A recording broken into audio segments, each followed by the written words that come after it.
What's going on, guys? It's boy Maximum RPM coming at you with another video today. I'm using the wide angle lens on my phone for the first time, and wow, I have no clue how they got that to work. Um, I'm not a tech geek like some. Please don't be offended by that. I use it as just a general term, but um, in this video, I'm going to be going over a couple advantages and disadvantages to having certain batteries in your RC truck and certain battery locations. Now, this is no means the end all be all. This is a seasoned, I don't want to say pro, but someone who has a firm grasp on what they're doing for RC. So, first thing, lipo bag. We run lipos. I don't run anything other. So we've got a couple batteries here. We'll go over the batteries first because those fit on camera the easiest. And in fact, oh wait, I can switch views. Okay, that's so cool. I'm loving this new phone. We only run 2S lipos because we don't see a reason to run 3. That, and I don't know if my truck can. But that's beside the point. So, let's start off with the smallest battery that we have. This is a tiny little, drone battery. And it runs these itty-bitty little connectors. I'm not even going to unplug it. So we made our own little connection because we run Dean's plugs. But that's besides the point. So this battery has a decent runtime. I'd say probably 15 minutes to half an hour, depending on your driving style and the setup of your truck. So this battery does fairly well. And it delivers no less or more punch than a full size. The benefit to running this is it is light. If you're trying to keep your truck as light as possible, you'll want to run a smaller battery. My dad likes running the small ones to keep the truck light. So this, if you're looking to run a light truck, this is the battery to use. The only downside is you don't have as long of a run time. Now we're going to move on to this 2-cell LiPo. Oh yeah, by the way, there's all the specs. There's a bunch of the specs to the LiPo. Whoops, and I'm throwing things again. Here are the specs to this LiPo. This is the 2S LiPo that comes out of the WL Toys. This is a very good battery. In fact, this is one of my favorite batteries. It is soft cased along with this. I prefer hard case batteries, but you know, you can't have everything. Once again, Dean's connectors. This is how it comes, and I do enjoy that. Balance port. This one also has the balance port. This battery, it's a little, yeah, it's a little heavier. They're about, the drone one is actually a little bit longer, but it's a little narrower.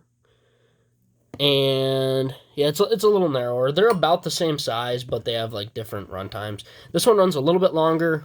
It's a little bit heavier, but yeah, I really like this battery. And then we get on to what I use. And we just call it a shorty pack. It's a Gens Ace. This is a 4600 milliamp hour. This is a great battery. I love Gens Ace. They make fantastic batteries. This is what I run in the Ascender. It's the only thing this is the biggest thing that will fit in my Ascender without modifications. I love this battery. It's got a great runtime. This is one of those things that you plug in, you let it charge. You might want to bring like a small slow wall charger or whatever. You bring it with you. You plug it in, you run it for a while, and when you're tired or bored, you unplug it, you let the truck sit there. It's literally, I can make this last an entire weekend. It's a great battery, amazing runtime. But it does have, it is very heavy. Then we get to a full size. This is a 5200 milliamp by Power Hobby. By the way, I'm not sponsored by anyone. This is a very heavy battery. This is what we race with, actually, in our slash. These connectors as well. And by the way, for this, you can unplug these, so you can get different connectors. It's a very heavy battery, but it is the longest lasting, or it should be, if you drive your truck responsibly. But it's a very heavy battery, but that can be good for if you have a low battery mounting point, because that will give it good low stability. A high stability, but low down. If that makes any sense. This is a very good battery. I like to run this in my slash when I race, but heavy battery, and it's got a good runtime. So back to the wide angle view. Oh my god, I love this phone. And I'm throwing things again. It's the S10. Wow, I can actually fit the entire sender on here. Wow, I'm amazed. So this is my Vatera sender, 12-turn motor, 20 kg servo. So as you can see, I could run 2 of these in tandem. I could fit 2 of those in there, but my truck is only set up to run 1, and I don't know how much this can handle. I don't know if it can handle like a 4-cell, but like I said, this 4600, it seems like the focus goes out a little bit. I'll have to remember that for the future.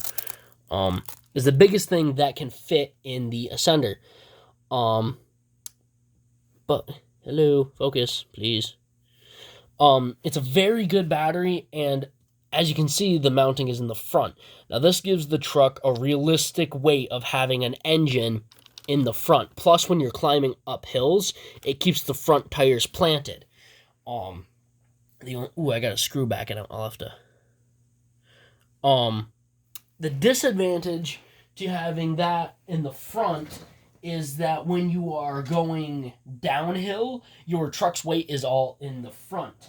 And if you're going fast and you have the drag brake set like I do, when you let off the gas, it will come to a very abrupt stop, very quick, lifting the back tires.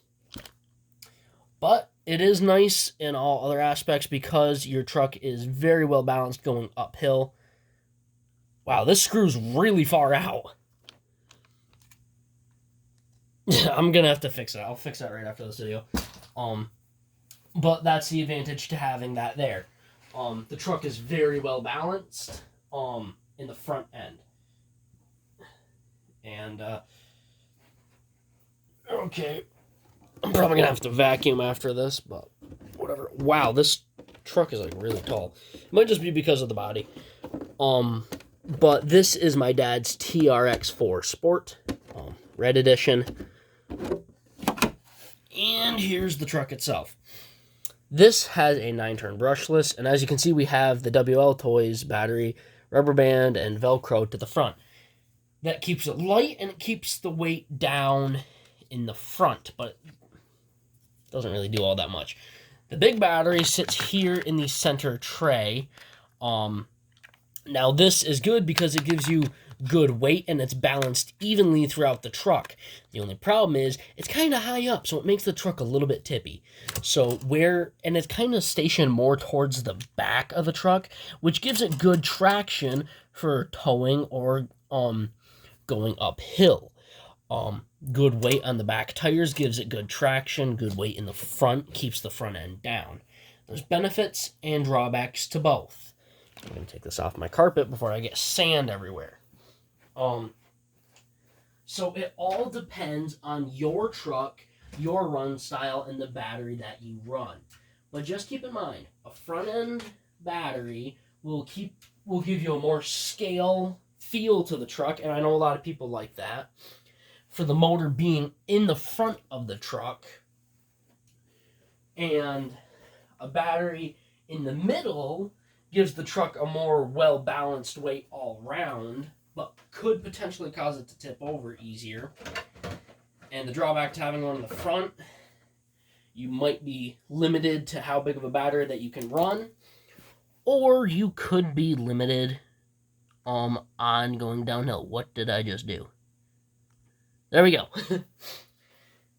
So it really kind of depends on what your run style is and what you plan on doing. But the weight of the battery, the size of the battery, and the position of the battery are all things to think about when you are going to buy a truck. Now, there's no right or wrong for where the battery should be. In fact, I know you can do a conversion to the TRX4 Sport to get it low down, and it's kind of where like the running boards are. I don't know if that's, I don't, Kevin Torbett did it. I don't know if it's a kit that you can buy or if he just did it, but I know you can do it. To the Ascender, I physically cannot. On the version that I have the yellow square body Chevy version that has the honcho back end. I don't know if the other versions have the battery mounted that way, because I don't really worry about the other versions. I only care about mine. But it all kind of depends on your run style. I like the rock bouncer style, which is why I like my battery up front. Keeps my front end down the best it can. So I'm going to call it there, guys. Let me know what your opinion is down below on what you think, on what you prefer. I don't want to say what you think is the best, but what you prefer. And let me know what styles work for you the best. I'm interested here. Plus, tell me what kind of batteries you run down below. Who knows? Maybe one day in the future, I'll get one and see how it does. So that's about it, guys. Please leave a like, comment, and subscribe. Turn on the bell notification so you get all my videos because I upload daily. I hope this video was helpful to you and brought you a little bit of information that you possibly didn't know, or information that will help you decide on what trail truck you would like to get. And yeah, that's about it. Hope this video makes your day just a little bit better. Live life to the max and stay awesome.